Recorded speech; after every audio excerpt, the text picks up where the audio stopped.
everyone, my name is Karen, this is my channel RatherBeReading, and today I'm bringing to you a recent reads video.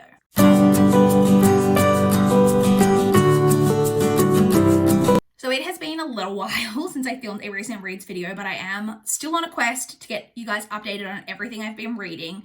So I'm going to be talking about 3 weeks worth of reading in this video. I'm going to be talking about everything that I read from I think it's the 22nd of May through the 11th of June. So for a 3-week period. I was originally going to do 4 weeks, but if you guys saw my June wrap up, then you know I was reading a lot in June and it was just too many books to talk about in one video.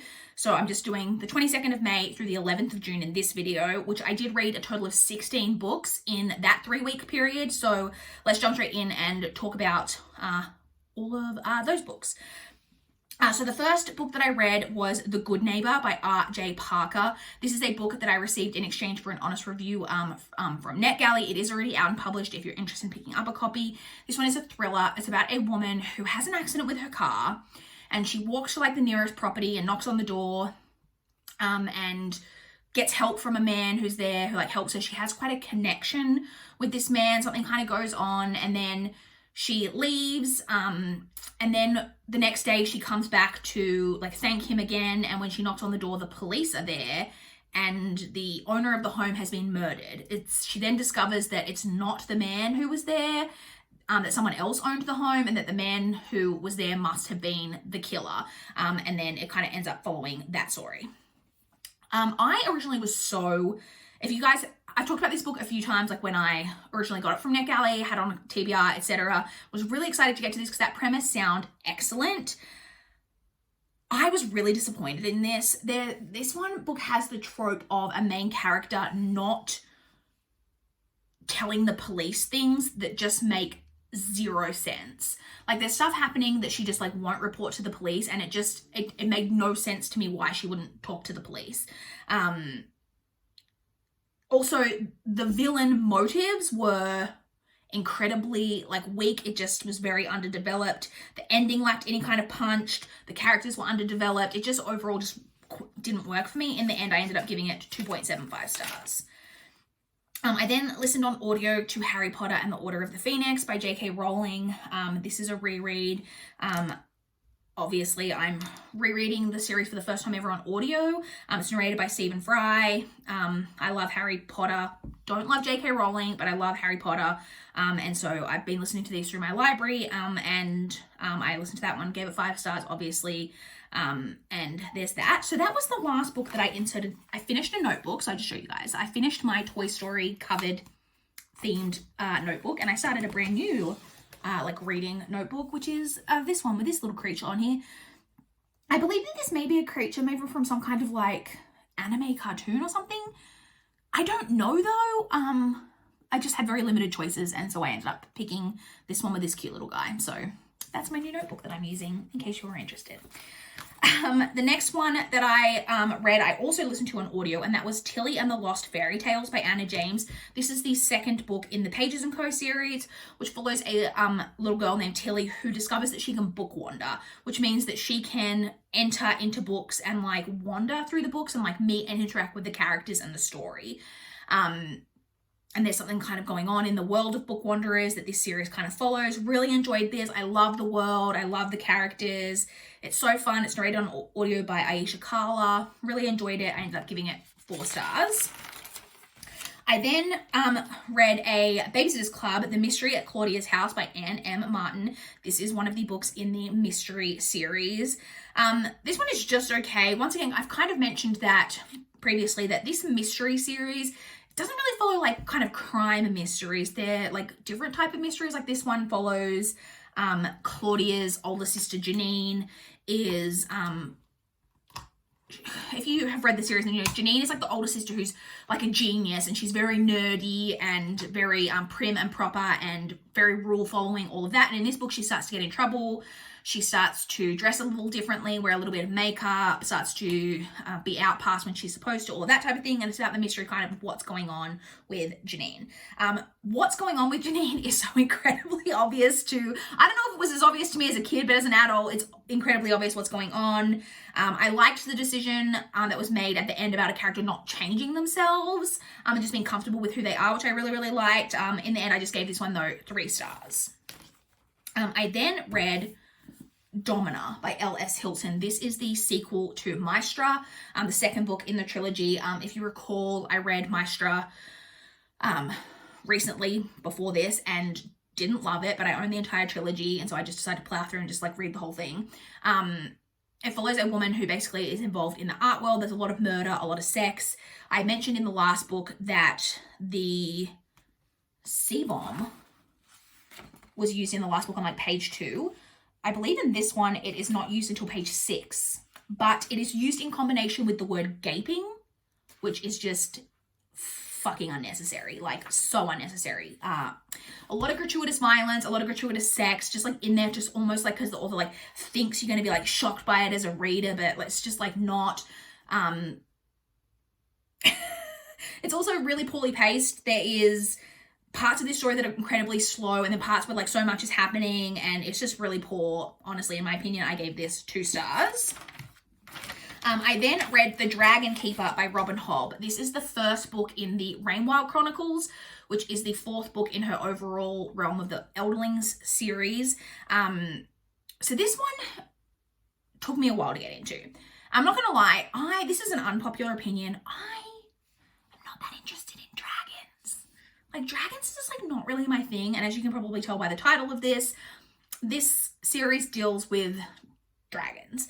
And just like it took me a while to get into. I didn't find, so I think one of Robin Hobb's real strength as a writer is her character work.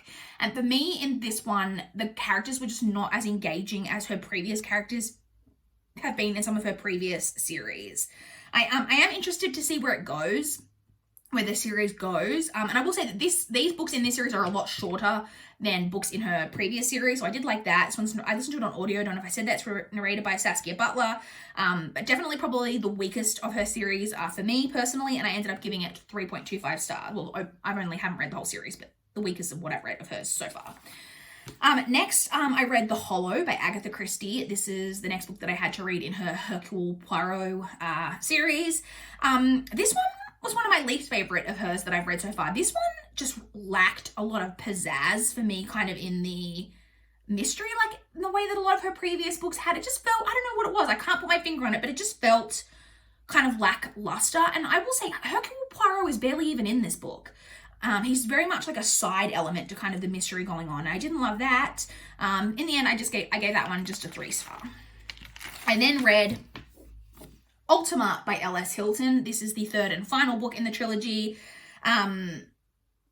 I really, really didn't like this one. I don't know, there's some things in this that really annoyed me that I can't talk about without spoiling things. I don't think anyone would care because these books are shit and I don't advise reading them, but this was the worst of the 3 of them. Didn't need to be a trilogy. I mean, didn't need to be written at all, but I gave this 2 stars. It was, like I said, I didn't like, probably like, why did I read the whole series if I didn't, like, I'm the type of person that unless I like actively hate something because I find it really offensive in some way, which, I mean, quite frankly, these books could be considered offensive, but it's like the author's trying to be offensive, which just like, that's more annoying than anything else. But I still get something out of my reading experiences. So yeah, but I didn't love this, gave this 2 stars. I then listened on audio to They Wish They Were Us by Jessica Goodman. This is a YA thriller about a girl who goes to like a prestigious kind of boarding school, and there is this group of people, like kind of a secret society type of thing at this school, and which the main character is a part of, and a couple of, I think in their freshman year, her best friend was murdered. And the best friend's boyfriend was convicted of it and is in jail. It's now their senior year, and it's kind of looking back on, there's some suggestion that maybe everything isn't what it seemed from back then. A lot to do with the secret society. I was really excited going into this. So it's narrated by Kristen C. I'm like, excited in that, like, I never expect like a huge amount out of YA thrillers, but like the plot sounded like intriguing and like it was just okay. This is one of the most predictable like thrillers I've like I've read. Like, you're just reading this going from the jump, like I could tell you exactly how it was going to end, and that's exactly how it went. I will say that it did feel very sex positive. For me, like, there were a few things in this that I just found really sex positive, that I really liked about the book. In the end, like, it was enjoyable enough, but it just like wasn't amazing. I ended up giving it 3.25 stars.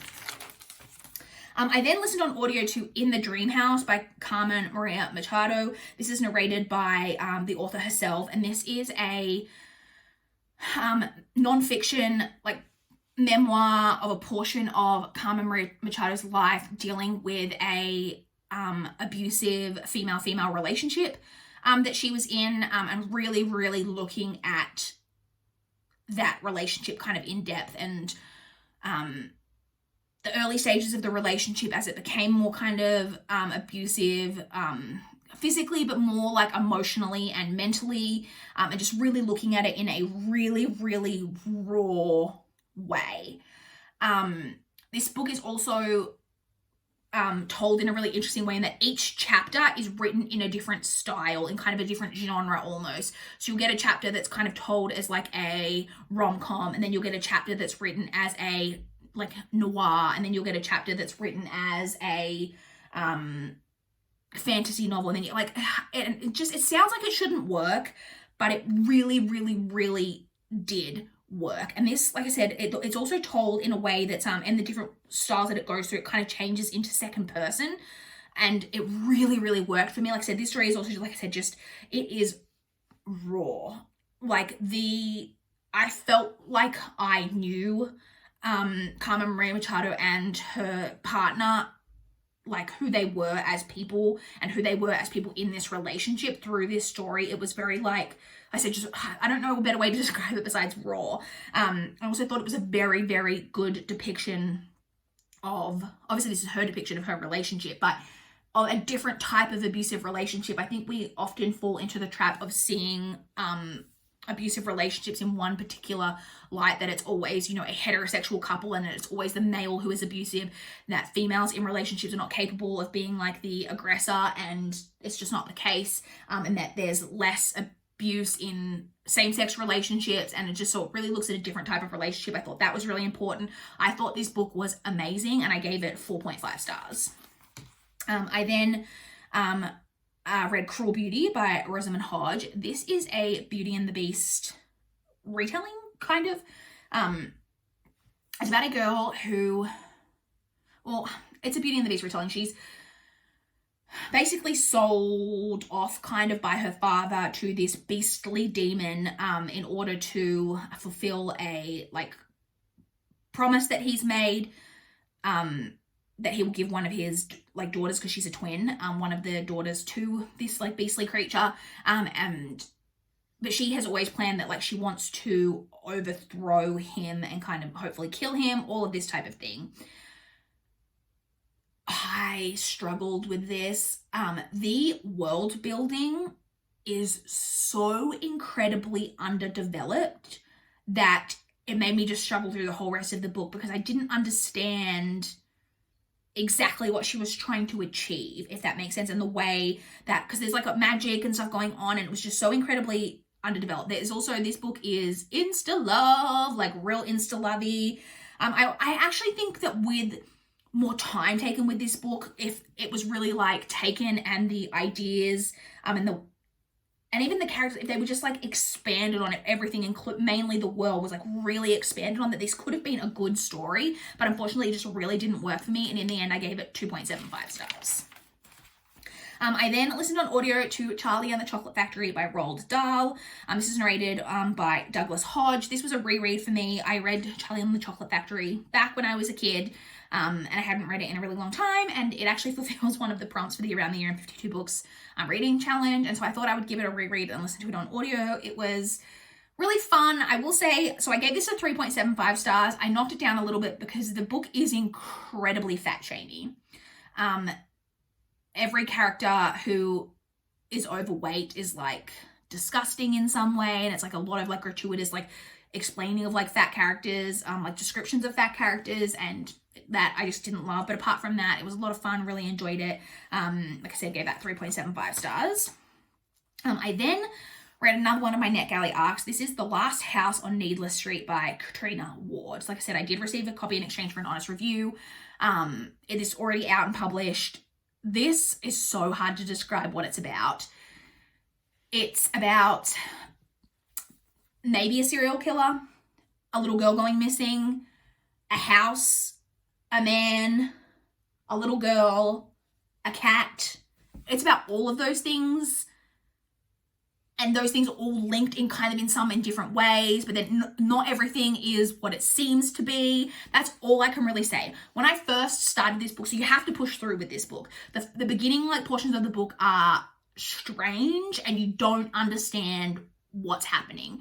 And I would definitely say through the first like 20 or 30%, I was like, what is this? Like, I don't understand what's happening. But then as the story keeps going and you understand what's happening and you start to kind of get revealed what's happening, this book was incredibly done.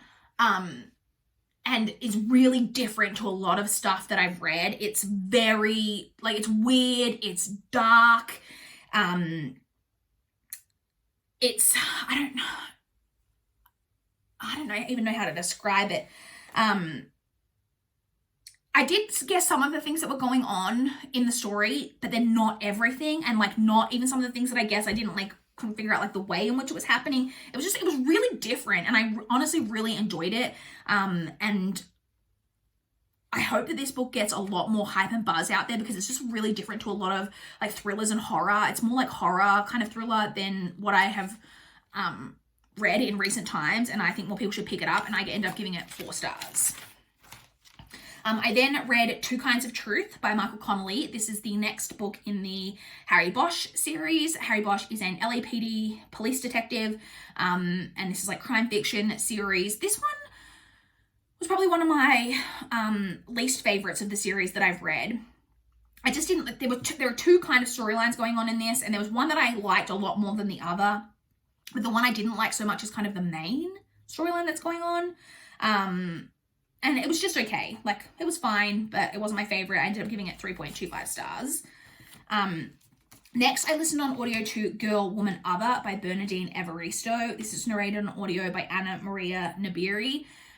This is, I don't even know exactly how to describe it. It's almost like 12 short stories, but they're not short stories. Well, are they? I don't know. I don't know how to explain it. But it's following 12 different women who are mostly Black, mostly British.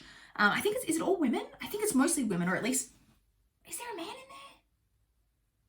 Well, there might be maybe some non-binary rep. I can't even particularly remember. It's very diverse in the way that's told. Like, there's a lot of different sexual orientations, different relationship types, different ages, different backgrounds, different, like some people who've like from more of a like rural upbringing, some people from like more of a city lifestyle. Like, there's a lot of different kind of diversity in like what it is. I loved the way, so like, all of the different like kind of stories like following the different women, because each story is on its own, but they're kind of connected at different points, and then like the way it all comes together at the end, I really, really, really liked.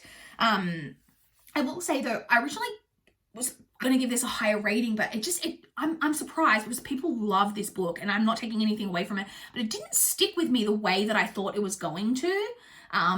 I gave it 3.75 stars. I still think it was really, really, really good. I would really like to read a couple of Bernadine Evaristo's more traditional like novel type stories that I've heard about that are supposed to be really great. I would love to pick up those as well. But yes, I gave that one 3.75 stars.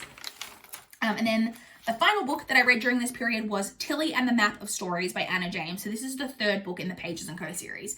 So this is the 3rd book, but which in what I thought was a trilogy. I thought this was the final book. It comes to turn out it's not the final book, but it is actually the final book in what is supposed to be like this story arc. So you kind of do get this story arc wrapped up, but there are to be 3 more novels published in this world with these characters, but it is following kind of a separate story arc. So you do get kind of it all kind of wrapped up of this story in this. Once again, narrated on audio by Aish Kala. I enjoyed it again. Fun world. Excuse me, I can't talk too much about what was going on in it because of spoilers, because it's the 3rd book, but I didn't love it quite as much as the first two, but I did still honestly really, really enjoy it, and I ended up giving it 3.75 stars. So that is it. That is everything that I read during this period from the 22nd of May through the 11th of June. I would love to chat with you guys in the comments down below if you've read any of these books, if you've got any thoughts on them, or if you want to chat to me about what you guys have been reading recently. I would love to know. I will have more videos coming out soon. At least, there'll be at least one more, obviously catch-up one, but maybe two, depending on how many books I read in those weeks. Will kind of, what's the word I'm looking for? Oh my God, I'm like drawing a blank. It will determine, that's what I was looking for.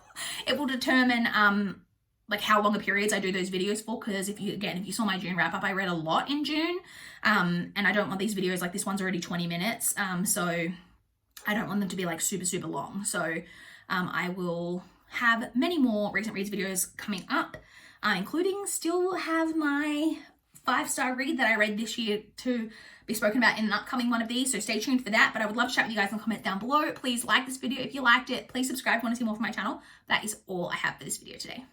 Bye guys.